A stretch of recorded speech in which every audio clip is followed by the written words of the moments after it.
Whenever it came, Everett bought that abandoned farmhouse for $15,000, his last $15,000. He thought he was buying a second chance, a place to rebuild, a foundation for his 5-year-old daughter after they'd lost everything. But when he came back 6 weeks later, ready to start their new life, he found smoke rising from the chimney and 2 strangers living inside the home that was supposed to save them. What happened next would change all 4 of their lives forever. But first, you have to decide whether to call the police or take a leap of faith that defies all logic. Before we continue, please tell us where in the world you are tuning in from. We love seeing how far our stories travel. The gravel crunched under the tires as Everett turned down the long driveway. Dusk was settling over the Oregon countryside, painting everything in shades of purple and gold. He'd been driving for 5 hours, and every muscle in his body ached. But none of that mattered now. This was it, their new beginning. "Is that it, Daddy?" Kira's voice was bright with excitement from the passenger seat. "Is that our house?" Everett smiled despite his exhaustion. "That is it, sweetheart." "That's..." He stopped mid-sentence, his hands tightening on the steering wheel. "Smoke." There was smoke rising from the chimney. His heart hammered against his ribs as he pulled the truck to a stop about 20 feet from the house. The farmhouse looked exactly as he'd remembered from his quick inspection 6 weeks ago, weathered white paint, sagging porch, overgrown weeds. But someone had been here. Someone was inside. "Daddy." Kira's voice was uncertain now. "Why did we stop?" "Stay in the truck, Kira." Everett's voice came out sharper than he intended. He softened it. "Just for a minute, okay? Let me check something." "But stay here." He squeezed her hand, then opened the door and stepped out. The evening air was cold against his face. He could smell wood smoke now, definitely coming from inside. His mind raced through possibilities: squatters, vandals, maybe some kids using it as a party spot. He approached the front door slowly, his construction worker's instincts on high alert. The door was slightly ajar. Everett pushed it open, and his breath caught. The main room had been swept clean. A fire crackled in the stone fireplace he'd assumed didn't work. 2 young women stood frozen, their eyes wide with terror. They looked identical, same slight build, same long blonde hair pulled back in ponytails, same dirt-smudged faces. For a moment, nobody moved. Then one of them stepped forward, her hands raised as if in surrender. Please Don, call the police." "We'll leave right now. We just needed somewhere." "Who are you?" Everett's voice was harder than he felt. His mind was spinning. "These weren't vandals." They looked terrified. The other twin moved protectively in front of her sister. "We're sorry. We thought this place was abandoned. We've only been here for a few weeks. We haven't damaged anything." "I swear to you we'll pack up and go." Just please Don, call the cops." Everett looked around the room more carefully. The floor had been swept. The broken windows were covered with cardboard and plastic, sealed tight against the cold. Someone had cleared out years of debris. The fireplace wasn't just working, it was clean, like they'd actually taken time to make it safe. "How did you even know about this house?" he asked. The first twin, the one who'd spoken, wrapped her arms around herself. She looked young, maybe early 20s. "We used to live in Millbrook, about 10 miles from here." Everyone knew this place had been empty for years. "We didn't think anyone would. We didn't know someone bought it." "Daddy." All 3 of them turned. Kira stood in the doorway, clutching her stuffed rabbit, her brown curls wild around her face. She looked at the 2 women with open curiosity rather than fear. "Kira, I told you to stay in the truck." Everett moved toward her instinctively. "I know, but it's really cold and I saw the smoke, and I thought maybe we could have a fire too." She tilted her head, studying the twins. "Are these ladies going to live with us?" The question hung in the air like smoke. "No, sweetheart." We're leaving," one of the twins said quickly. "We're really sorry. We'll be gone in 10 minutes." But Kira had already walked further into the room, her small hand reaching out to touch the fire's warmth. "It's nice in here." "Way better than the truck." She looked up at her father. "Can they show us how they made the fire work? You said the fireplace was broken." Everett felt something shift inside his chest.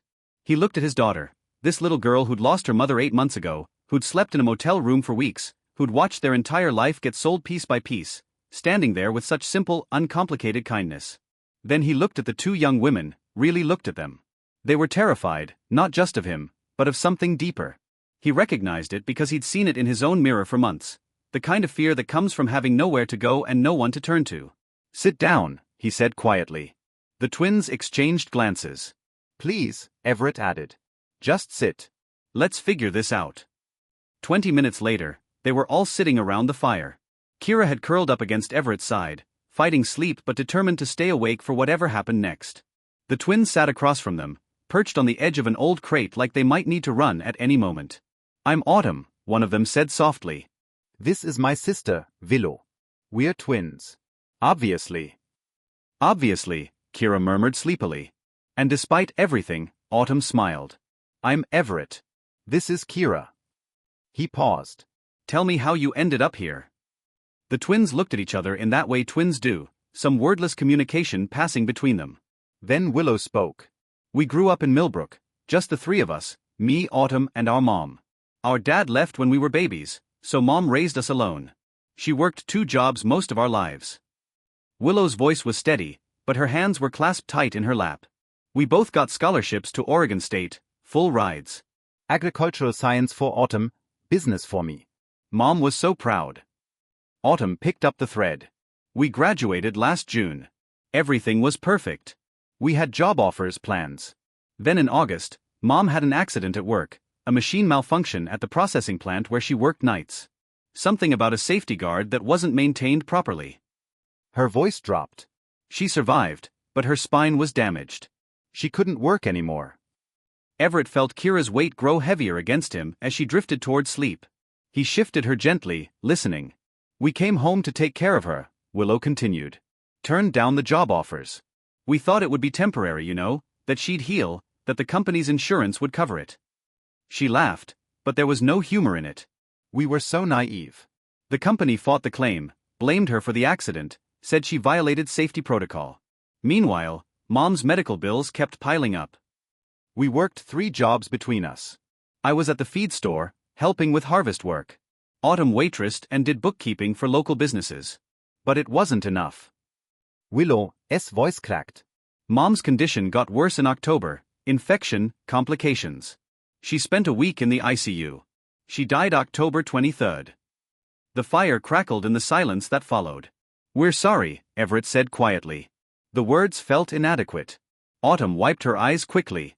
The medical debt was over $80,000. The collectors came after everything, our mom's house, our car, anything with value. We tried to fight it, but we didn't understand the legal system. We didn't have money for lawyers. By December, we had nothing left. We were sleeping in our car. Then the car broke down, and we couldn't afford to fix it. Someone at the diner mentioned this farmhouse, said it had been abandoned for years. We thought maybe just for a few weeks, until we could save enough for first and last month's rent somewhere. But everywhere requires an address, references, proof of employment. Hard to get any of that when you're homeless. We've been applying for jobs, but it's a cycle we can't break out of. Everett looked at them, these 2 young women who'd done everything right, who'd earned scholarships and graduated college and tried to care for their mother, only to have everything ripped away through no fault of their own. He knew that story. He was living a version of it. How old are you? He asked. 24, they said in unison. Kira had fallen fully asleep now, her breathing soft and even. Everett looked down at his daughter's peaceful face, then back at the twins. He thought about the motel room where they'd spent those awful weeks, about the shame of foreclosure, about the morning he'd sold Melissa's jewelry, the last physical piece of her he had, just to buy groceries, about the desperate, clawing feeling of having nowhere to turn and no one who understood. These girls had lost their mother. He'd lost his wife. They'd lost their home. So had he. They were trying to rebuild from nothing. So was he. How long have you been here? He asked. 3 weeks, Autumn said. We've been really careful. We haven't damaged anything. We clean every day. We only use the fireplace at night when nobody would see the smoke. Or we thought nobody would see it anyway. The cardboard on the windows, that your work? Willow nodded. We found some plastic sheeting in the barn. It keeps the wind out. And you cleaned the fireplace, made it safe to use. Autumn did that. She's good with her hands. She checked the flue, cleared out all the debris, made sure it wasn't going to catch fire or smoke us out. Everett looked at Autumn with new interest. You know construction? She shook her head. Not really, but I'm good at figuring things out. I helped build sets for our high school theater program. Did some farm repair work during college. I learned fast. Something was taking shape in Everett's mind. It was probably crazy. It definitely wasn't practical, but neither was buying an abandoned farmhouse with your last $15,000. This place needs a lot of work, he said slowly. The roof leaks in places. The plumbing is shot. Half the electrical needs to be rewired. The floors need sanding and refinishing. It's going to take months to make it actually livable. The twins nodded, confused about where he was going. I'm a contractor, or I was. I owned a restoration company in Seattle. Lost it 8 months ago, along with everything else. That's why I bought this place. It was all I could afford. A chance to start over with Kira. He took a breath. Here's what I am thinking. I need help fixing this place up. I can pay much, barely anything at first. But if you help me with the work, you can stay. We'll figure out sleeping arrangements, get the utilities turned on properly, make it work. You learn construction skills. I get labor. Kira gets. He glanced down at his daughter. She gets people around besides just me. The silence stretched. Are you serious? Willow's voice was barely a whisper. I'm serious, but there are rules. We're honest with each other always. We all pull our weight, and we figure this out together as we go. Deal. Autumn's eyes filled with tears. Why would you do this? You don't know us. Everett thought about that question, about the phone call from the hospital, about signing the foreclosure papers, about the motel manager's pitying look when he paid for another week with crumpled bills. Because 6 months ago, I would have done anything for someone to give me a chance. So, I'm giving you one. Willow stood up abruptly and turned away, her shoulders shaking. Autumn moved to her sister's side, and Everett heard Willow's quiet sobs. Thank you, Autumn said, her own voice thick with emotion. Thank you. Everett nodded, adjusting Kira in his arms. Get some sleep. Tomorrow, we start figuring out what this place needs. It's going to be a lot of work. We're not afraid of work, Autumn said firmly. Good. Neither am I. The first week was chaos. Everett had forgotten what it was like to manage a project with no budget and makeshift everything. They started with the essentials, getting the electricity restored, which required calling in favors from his old contacts and doing most of the rewiring himself. Autumn followed him everywhere, asking questions, handing him tools, learning. Why are you using that gauge wire instead of the thinner one? She'd ask. Because this circuit is going to carry more load. You always want to over-engineer when it comes to electrical. Safety first. Makes sense. She'd file the information away, then hand him the next tool before he asked for it. The girl was a natural. Willow focused on the practical side, making lists of materials they needed, calculating costs, finding deals at salvage yards and hardware stores. She got a job at Miller's Cafe in town, waitressing 4 days a week. Autumn picked up shifts at Brennan's Hardware, which gave them an employee discount on supplies. Every dollar went toward the house. Kira appointed herself project supervisor. She'd sit on an overturned bucket, swinging her legs, offering commentary. Daddy, that board looks crooked. It's supposed to be like that, sweetheart. It's for drainage. Oh, okay. But it still looks crooked. The twins were patient with her endless questions, her need for attention, her little girl chaos. Willow would braid Kira's wild curls in the mornings. Autumn taught her the names of tools and let her help with safe tasks like sorting screws. One evening, about 2 weeks in, Everett came downstairs to find Willow making dinner while Kira sat at the counter chattering about her day. And then Autumn let me use the real hammer, the small one, not the toy one, and I hammered 3 whole nails. Kira's eyes were bright with pride. 3 whole nails, Willow repeated seriously. That's impressive. You'll be a builder like your dad in no time. That's what Autumn said. Kira beamed, then more quietly, Willow, do you think Mommy would be proud of me? Everett froze in the doorway. They hadn't talked much about Melissa. Every time he tried, the words got stuck in his throat. But Willow didn't hesitate. She set down her wooden spoon and turned to face Kira fully. I think your mommy would be so proud of you, Willow said gently. You've been so brave through all the hard changes, and you're learning so much. I bet she'd love to see you hammering nails and helping build your new home. Kira nodded slowly. I miss her. I know, sweetheart. I miss my mom too.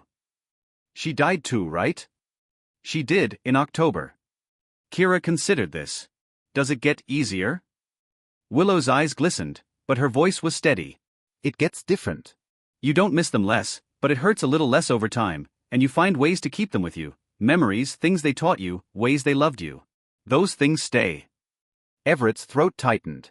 He'd been so focused on survival, on keeping Kira fed and sheltered and physically safe, that he hadn't known how to help her grieve. But Willow understood in a way he couldn't. Later that night, after Kira was asleep in the small bedroom they'd made livable first, Everett found Willow on the porch. "Thank you," he said, "for what you said to Kira earlier." Willow looked surprised. "You heard that?" "I did." I'd been failing her with that stuff, not knowing what to say, how to help her process it. "You haven't been failing her," Willow said firmly.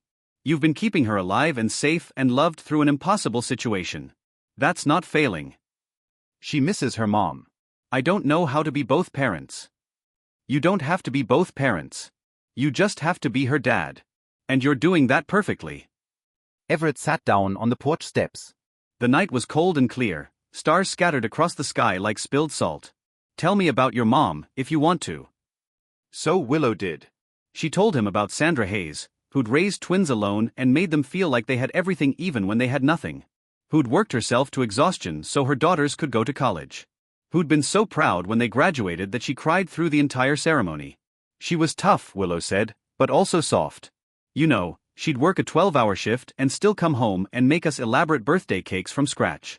She taught us that working hard didn't mean you couldn't be kind. She sounds incredible. She was. I keep thinking she'd be horrified that we ended up homeless, like we'd let her down. You didn't let her down, Everett said. You tried to save her. You gave up your futures to take care of her. That's love, not failure. They sat in comfortable silence for a while. Then Willow asked, "What was your wife like?" Everett felt the familiar tightness in his chest. "Melissa, she was the organized one, the planner. I'd get excited about a project and jump in, and she'd be the one making sure we'd actually thought it through." He smiled despite the ache. She was funny, terrible jokes, but she'd laugh at them herself so hard you couldn't help but laugh too. And she loved Kira so much it terrified her sometimes. Terrified her? She did say, "I never knew I could love something this much." What if something happens to her? How would I survive? I'd tell her nothing was going to happen, that we'd keep Kira safe. His voice dropped. Turns out I should have been worrying about keeping Melissa safe. You couldn't have prevented an aneurysm. I know, logically I know that. But there's a part of me that feels like I should have seen it coming, should have done something. That's grief talking, not logic, Willow said softly. It makes us believe we had more control than we did. Everett looked at her. Really looked at her in the moonlight with her guard down. She looked younger than 24, but her eyes held understanding beyond her years. "How'd you get so wise?" he asked. Willow laughed. "Trauma and therapy. Mom made us see a counselor after Dad left. Best thing she ever did for us, honestly. Taught us how to process stuff instead of just burying it. Maybe I should try that. Maybe you should." By March, the farmhouse was starting to look like an actual home. They'd gotten the plumbing working, which meant hot showers, a luxury that made all of them emotional the first time they used one. The kitchen was functional, with salvaged cabinets. Autumn had refinished countertops they'd pieced together from discount supplies. 3 bedrooms upstairs were livable now, Everett and Kira in one, Autumn in another, Willow in the third. The work was hard, but there was joy in it. They'd put on music while they worked, and sometimes Autumn would sing along. Turns out she had a beautiful voice. Kira would dance while they painted walls or sanded floors, making them all laugh with her unselfconscious enthusiasm. Everett felt something shifting inside himself, not forgetting Melissa, he'd never forget her, but making room for the present, for the sound of laughter in a house that had been silent for so long, for the satisfaction of building something with his hands again, for the unexpected family forming around their shared brokenness. One Saturday in late March, they decided to tackle the disaster that was the backyard. Years of neglect had turned it into a jungle of weeds and overgrown bushes. Autumn surveyed the chaos with her hands on her hips. "You know what this space needs?" "A garden." "A garden." Everett raised an eyebrow. "We're barely keeping up with the house repairs." "I know, but hear me out. My degree is in agricultural science. I could design a vegetable garden. Nothing fancy, just basics, tomatoes, lettuce, herbs. It would save us money on groceries, and gardening is therapeutic." She gave him a meaningful look. "We could all use more therapeutic." "Can we grow strawberries?" Kira asked hopefully. "I really like strawberries." We can definitely grow strawberries, Autumn promised. So they spent the day clearing weeds and preparing beds. Autumn explained about soil composition and drainage while they worked. Willow took notes, always the organizer, planning out what they'd plant and when. Everett found himself watching them work, the way Autumn's face lit up when she talked about growing things, the way Willow made even manual labor feel structured and achievable, the way Kira absorbed everything like a sponge. Daddy, look. Kira held up a worm. Autumn says worms are good for gardens because they make the dirt better. That's right, Everett confirmed. Worms are helpful.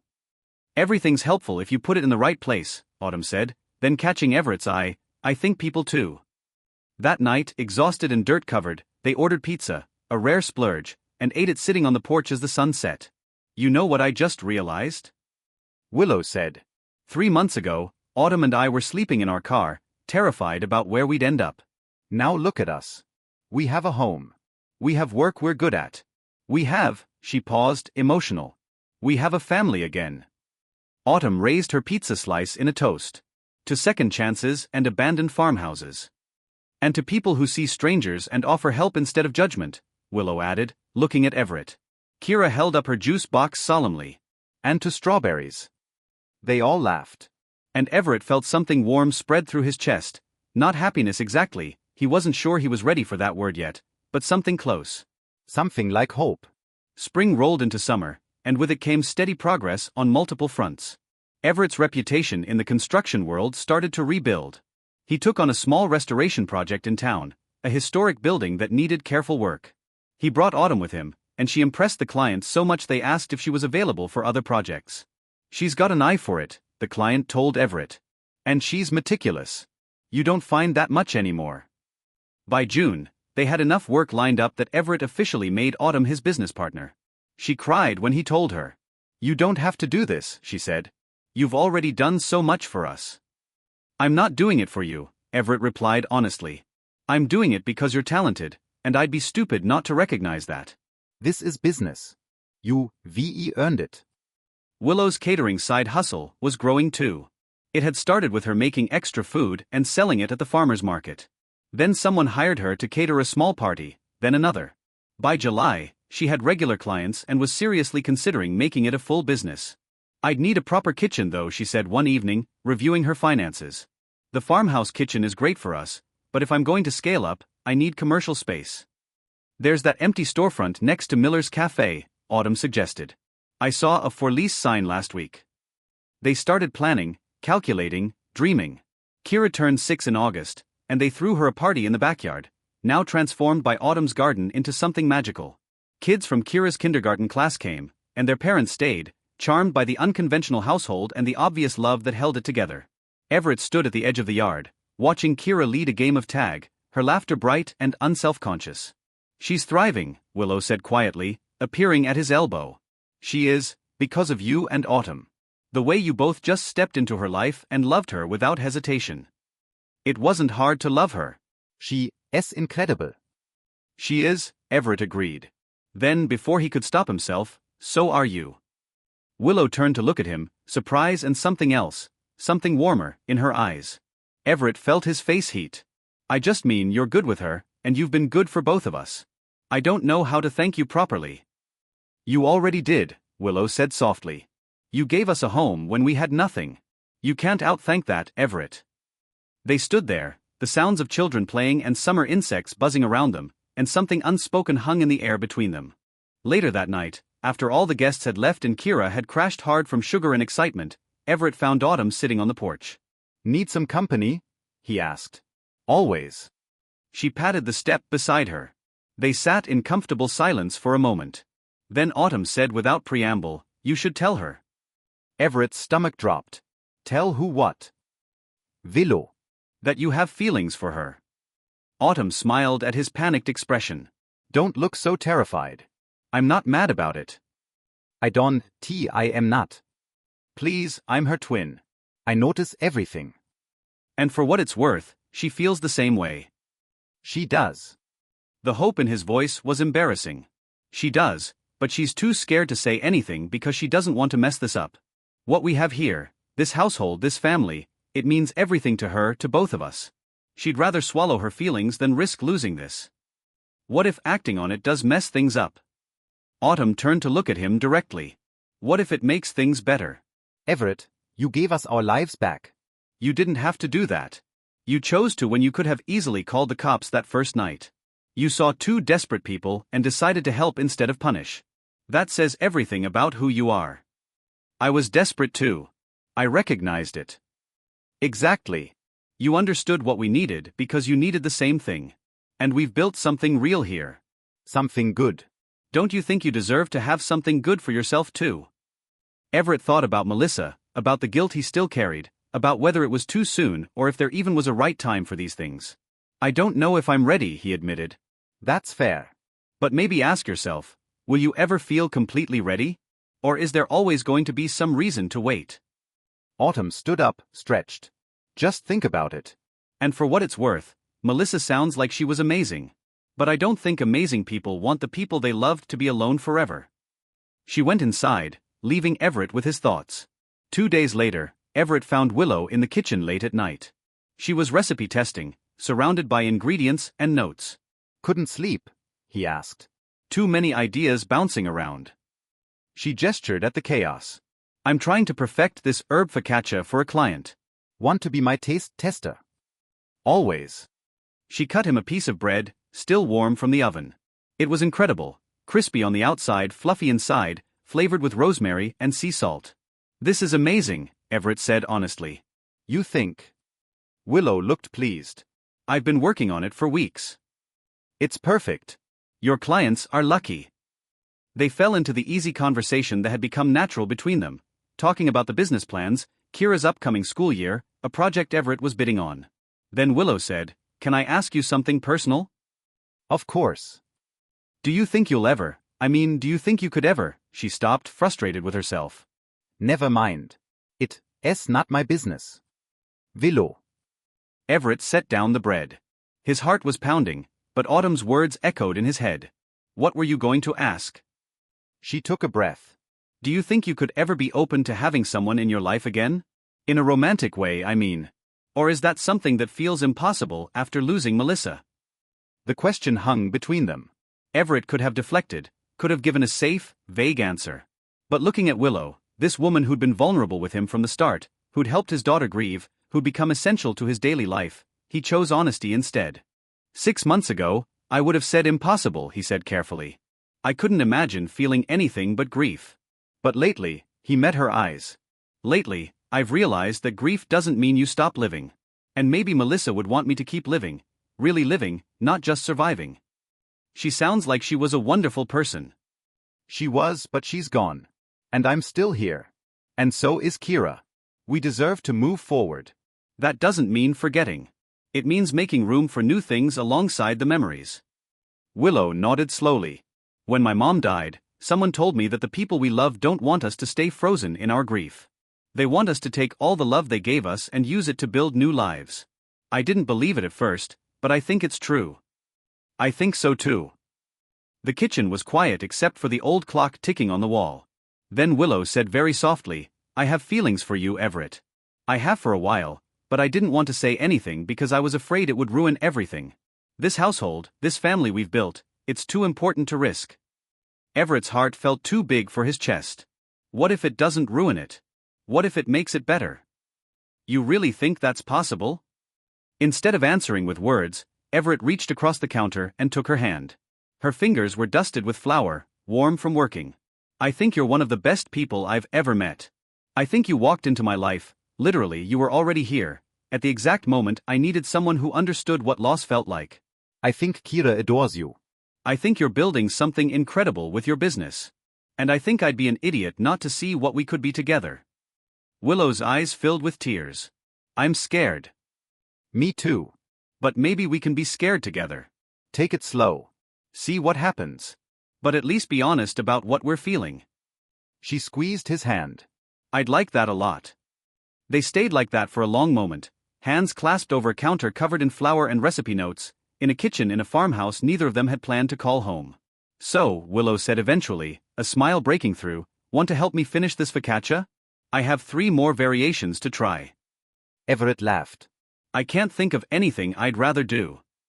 The rest of the summer and into fall felt like a different life from the one Everett had been living a year ago. His relationship with Willow developed slowly, carefully. They went on actual dates, dinner in town, a movie, a hike in the state park. They held hands on the porch after Kira went to bed. They talked about their fears and hopes, their pasts and potential futures. Kira noticed, of course. Nothing got past her. "Are you and Willow boyfriend and girlfriend now?" she asked one morning at breakfast, casual as discussing the weather. Everett nearly choked on his coffee. We care about each other very much. Is that okay with you?" Kira considered this seriously. Does it mean she's staying forever? Would you want her to stay forever? Yeah. She makes really good pancakes, and she helps me with my hair, and she doesn't get mad when I ask too many questions. Kira took a bite of cereal. Plus, she makes you smile more. You didn't smile much before. Out of the mouth of children, Everett thought. Then yes, sweetheart. If she wants to stay forever, she can. Good, Kira said, satisfied. Can I have more orange juice? By October, exactly 1 year after Willow and Autumn's mother had died, the business was thriving enough that they started looking at real houses in Millbrook. The farmhouse had served its purpose, but winter was coming, and the heating situation was marginal at best. They found a place in town, nothing fancy, but winterized with proper insulation and 4 bedrooms. It had a big kitchen for Willow's catering, a garage for Everett's tools, and a backyard for Autumn's garden projects. Are you sure about this? Autumn asked as they toured the house. Leaving the farmhouse. We're not leaving it. We're moving forward from it. There's a difference. They moved in November, and somehow the transition felt natural. This new house was warmer, more practical, but it carried the same sense of family they'd built in the farmhouse. Autumn met someone, Jake, a teacher at Kira's school. He was patient and kind and laughed at Autumn's terrible puns. The first time he came to dinner, Everett watched Autumn's face light up and thought, good, she deserves this. Kira started first grade and flourished. She'd tell everyone about my dad and my Autumn and my Willow with such confidence, such certainty, that no one questioned the unconventional arrangement. On December 20th, exactly a year after Everett had bought the farmhouse, they drove out to see it. The grass had grown wild again. The windows were still covered with the cardboard and plastic from that first night, but it stood solid waiting.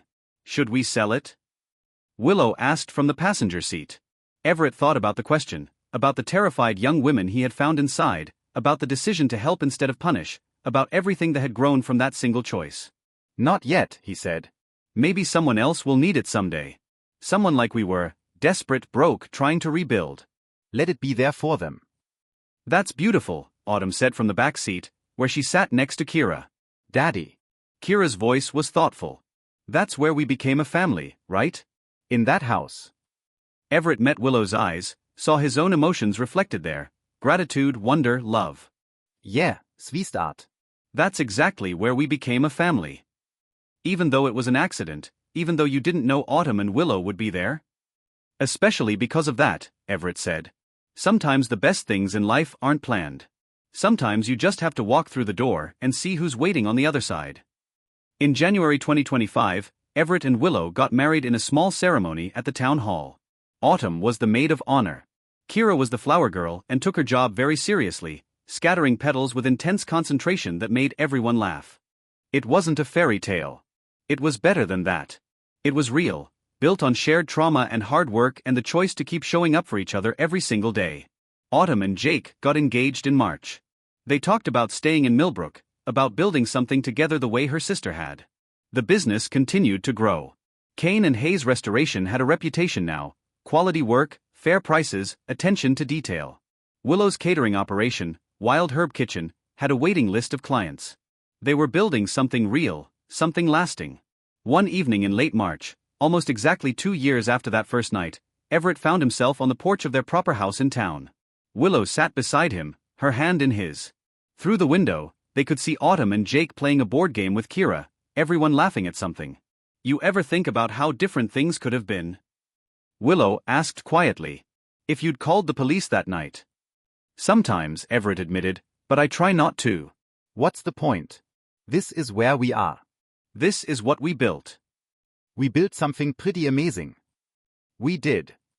They sat in comfortable silence, the kind that comes from truly knowing someone.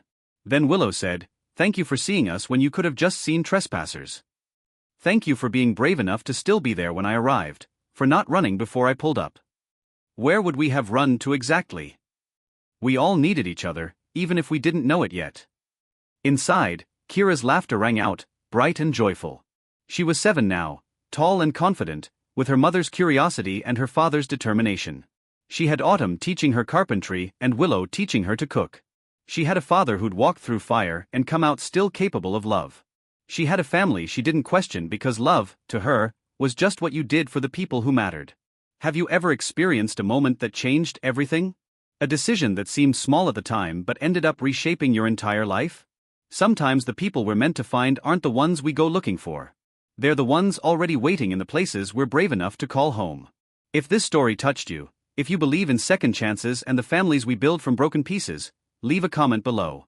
Tell me about a time someone saw you when you needed it most, or when you chose compassion over judgment. And if you're still watching, thank you.